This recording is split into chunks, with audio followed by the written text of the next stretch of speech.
Assalamualaikum warahmatullahi wabarakatuh. Selamat pagi para siswa semuanya. Untuk pertemuan hari ini, pertemuan kedua, kita membicarakan pembelahan sel. Kita akan membicarakan lebih jauh tentang pembelahan mitosis dan meiosis. Pada pertemuan yang lalu kita sudah membicarakan siklus sel, di mana di dalam siklus sel itu 90% adalah interfase, sedangkan yang 10% itu adalah fase mitotik. Fase mitotik itu sendiri dibagi menjadi dua bagian, yaitu pembagian inti yang disebut dengan mitosis dan pembagian sitoplasma yang disebut sitokinesis. Nah, kali ini kita akan membahas lebih jauh tentang mitosis yang hanya 5% waktu dari siklus sel, tetapi itu adalah peristiwa yang sangat penting karena di sana ada tahap-tahap yang harus kita pahami. Mari kita melihat bagaimana mitosis itu tahapan-tahapannya seperti apa dan peristiwa yang terjadi di setiap tahapan itu seperti apa. Ya, kita akan membahas tentang pembelahan sel. Sebenarnya pembelahan sel itu ada 3, yaitu amitosis, mitosis, dan meiosis. Amitosis itu seperti apa? Amitosis ini terjadi pada organisme uniseluler. Oleh karena itu tidak kita bahas sekarang, karena dulu waktu kelas 10, waktu membicarakan tentang bakteri itu, ini sudah kita bahas. Kemudian mengapa disebut amitosis? Karena di sini tidak melalui tahap-tahap pembelahan sel, terutama karyokinesisnya. Kan kalau pada mitosis itu ada profase, metafase, nah ini tidak melalui tahapan itu. Kemudian menghasilkan keturunan yang identik dengan induknya. Jadi sama dengan mitosis, tetapi tidak melalui tahapan-tahapan. Prosesnya hanya intinya membelah diikuti dengan sitoplasmanya. Jadi karyokinesis yang diikuti dengan sitokinesis tanpa adanya tahap-tahap pada karyokinesis. Ya, itu amitosis. Dan itu sudah kita bahas di kelas 10. Sekarang kita membahas yang mitosis. Kemarin kita sudah melihat contohnya pada hidra itu perkembangbiakan aseksual itu mengandalkan pada pembelahan mitosis. Nah, di sini mitosis itu terjadi pada organisme multiseluler, kecuali pada jaringan yang menghasilkan sel gamet, karena kalau yang menghasilkan sel gamet itu adalah meiosis. Ya, jadi kalau amitosis tadi pada uniseluler, kalau mitosis itu pada multiseluler. Kemudian menghasilkan 2 sel anak yang identik dengan induknya. Ya. Kemudian terjadi secara bertahap, yaitu profase, metafase, anafase, telofase, dan interfase. Ada juga yang membalik, jadi interfase dulu, baru profase, metafase, anafase, telofase. Ya, pada siklus sel kita sudah membahas interfase itu adalah persiapan untuk pembagian inti dan sitoplasma, menempati 90% dari siklus sel. Nah, yang profase sampai telofase itu adalah mitosis, ya. Kemudian sitokinesisnya itu terjadi pada bagian telofase. Ya, kemudian kalau mau dilihat, maka ciri-cirinya, nah ini yang harus diperhatikan, setiap tahap itu yang diperhatikan adalah perubahan dari kromosomnya, itu yang paling utama. Sedangkan yang lain-lainnya itu adalah ciri tambahan, tetapi yang utama yang harus diperhatikan adalah posisi kromosom, perubahan-perubahan yang terkait dengan kromosom. Ini adalah sel induknya. Kemudian ini profase, kita lihat di sini apa yang terjadi pada profase. Pada profase itu benang-benang kromatin itu memendek, menyerap warna dan berubah menjadi kromosom. Itu ciri utamanya. Jadi kan yang utama adalah yang diperhatikan kromosomnya. Kemudian ciri yang lainnya apa? Ciri yang lainnya adalah membran nukleus ini mulai hilang atau tidak tampak, itu adalah profase. Ciri yang lainnya sebenarnya masih banyak, tetapi yang utama adalah ini. Kemudian metafase, apa yang terjadi pada metafase? Pada metafase itu kromosom ini berada di tengah-tengah. Ya, jadi kromosom berada di tengah-tengah. Ya, sekali lagi yang terpenting adalah posisi kromosomnya. Kalau anafase bagaimana? Anafase ini kromatidnya itu sudah tertarik ke kutub. Ya, jadi kalau yang pada waktu metafase ini kan masih gandengan ini, membentuk kayak X itu ya. Nah, kalau yang ini maka separohnya itu sudah tertarik ke kutub, maka itu adalah anafase. Kadang-kadang di dalam soal itu posisinya ini masih di tengah-tengah, tetapi ini kromatidnya sudah tertarik ke kutub, maka itu tetap sebagai anafase. Ya, jadi yang dilihat adalah apakah kromatidnya sudah terbelah ataukah belum. Kromosomnya terbelah menjadi kromatid ataukah belum. Nah, itu adalah anafase. Kemudian kalau telofase, maka ini sudah terbentuk 2 sel anakan dan terjadi pembagian sitoplasma. Itu adalah telofase. Ini kan materi SMP, jadi tinggal mengulang saja. Kemudian ini adalah penampakan dari penampang membujur akar bawang merah. Jadi kalau tadi hanya gambaran animasi, maka kalau yang pada gambar ini adalah gambar pengamatan mikroskop. Jadi kadang di dalam soal itu berupa model, kadang berupa hasil pengamatan mikroskop. Ini contoh yang hasil pengamatan mikroskop, ya. Penampang membujur dari akar bawang merah. Itu kalau kita amati akan seperti ini. Ini yang ditunjuk merah ini adalah profasenya. Ya, jadi kalau kita lihat ini setiap sel-selnya bisa berbeda-beda ini tahapnya. Nah, ini tahap profase, benang kromatin memendek dan menebal membentuk kromosom. Membran nukleus dan nukleolus mulai tidak tampak ya. Pada sel hewan tampak sentriol membelah dan menuju ke kutub. Ini adalah pada profase. Ini gambarnya. Kemudian yang ini metafase. Ya, kalau kita lihat pada sel yang ini sudah sampai tahap metafase.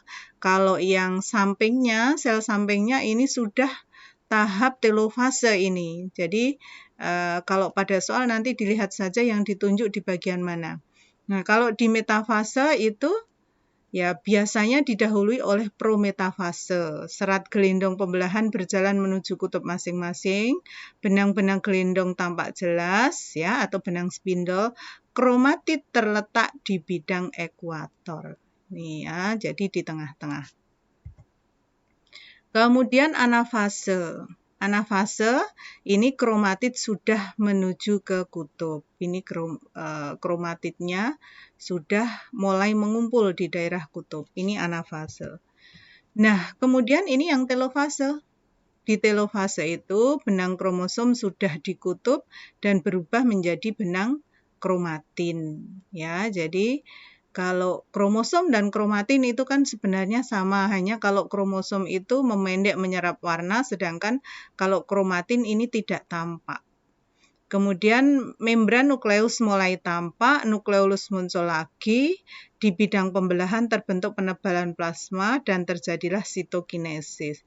Jadi kalau kita lihat ciri kedua dan ketiga itu kebalikan dari ciri profase ya. Kalau profase kan nukleolus tidak tampak, kalau ini mulai tampak. Ya, jadi itu ciri-cirinya. Nah, kemudian untuk yang interfase, fase G1 ini pertumbuhan primer. Organel-organel sel memperbanyak diri atau membelah diri. Kemudian protein juga iya. Kemudian fase S, sintesis, itu tahap replikasi DNA. Nah, ini kemarin yang saya tanyakan, apa sih hubungannya pembelahan sel dengan substansi genetik? Pada waktu kita membicarakan substansi genetik, itu ada replikasi DNA, dan kapan itu replikasi DNA? Yaitu pada fase S, interfase. Fase G2 itu pertumbuhan sekunder, di mana proses metabolisme sebagai persiapan akhir menjelang mitosis. Ini adalah interfase. Nah, sebelum kita memasuki ke meiosis, mari kita lihat perbandingan antara mitosis dan meiosis ya. Untuk kali ini kita nanti sampai ke mitosis dan perbandingan mitosis dan meiosis, baru minggu depan kita mulai yang meiosis. Mari kita lihat. Prior to meiosis or mitosis, DNA replication occurs. In both meiosis and mitosis, the chromosomes condense and become visible under the microscope. In meiosis, homologous chromosomes pair up or synapse, and crossing over takes place. Ya, jadi ini ciri khas dari meiosis. Kalau di dalam meiosis itu, di sini akan terjadi peristiwa crossing over. Ya, ini adalah ciri khas dari meiosis. Nanti bisa dilihat pada mitosis tidak ada crossing over. Nah, terjadinya crossing over inilah yang menyebabkan terjadinya kombinasi dari gen-gen sehingga memunculkan sifat yang berbeda dari anakannya. Homologous chromosomes then align themselves along the metaphase plate and each homolog is drawn to the opposite end of the cell. Nah, pada meiosis 1 sebenarnya adalah untuk membagi kromosom homolognya. Jadi meiosis 1, ini peristiwa meiosis 1, itu prinsipnya adalah membagi kromosom homolog. In meiosis, a second division occurs, resulting in production of 4 haploid cells. Ya, jadi kemudian meiosis 2 itu membagi kromatidnya sehingga terbentuklah 4 sel anakan yang haploid melalui tadi meiosis 1 dan meiosis 2. Ini nanti secara lebih mendalam lagi kita bicarakan pada pertemuan yang akan datang. Single cell division occurs in mitotic cells, resulting in 2 diploid cells. Ya, kalau pada mitosis itu di sini terbentuk 2 sel anakan yang diploid, ya, jadi sama dengan induknya. Jadi kalau meiosis itu ada 4 sel anakan, kalau mitosis itu hanya 2 sel anakan. Kalau meiosis itu ini ada 4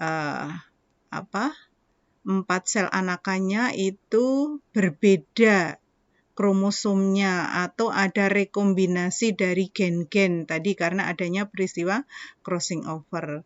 Sementara kalau pada mitosis itu sama antara sel anakan dan induknya. Coba sekali lagi kita lihat. Prior to meiosis or mitosis, DNA replication occurs. In both meiosis and mitosis, the chromosomes condense and become visible under the microscope.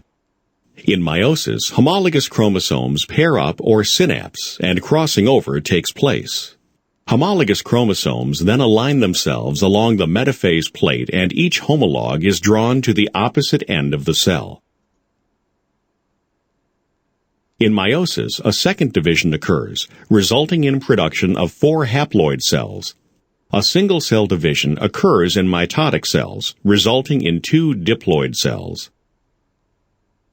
Ya, jadi itu sedikit perbandingan tentang mitosis dan meiosis. Untuk kali ini kita cukupkan sampai pada mitosis saja. Mari kita ulang lagi hal-hal penting tadi, bahwa di dalam mitosis itu tahapannya tadi interfase, kemudian mitosisnya itu ada profase, metafase, anafase, telofase. Yang harus diperhatikan adalah posisi dari kromosomnya. Kalau pada profase tadi perubahan dari benang kromatin menjadi kromosom, itu adalah pada profase. Kalau metafase, kromosom terletak di tengah-tengah atau di bidang ekuator. Kalau anafase, kromosomnya ini sudah terbagi menjadi kromatid, ya. Anafase ini sudah terbagi menjadi kromatid dan tertarik ke kutub, itu anafase. Sedangkan pada telofase itu kromosomnya, kromatidnya itu sudah berada di kutub, kemudian terbentuk 2 sel anakan yang sama persis dengan induknya dan terjadi pembelahan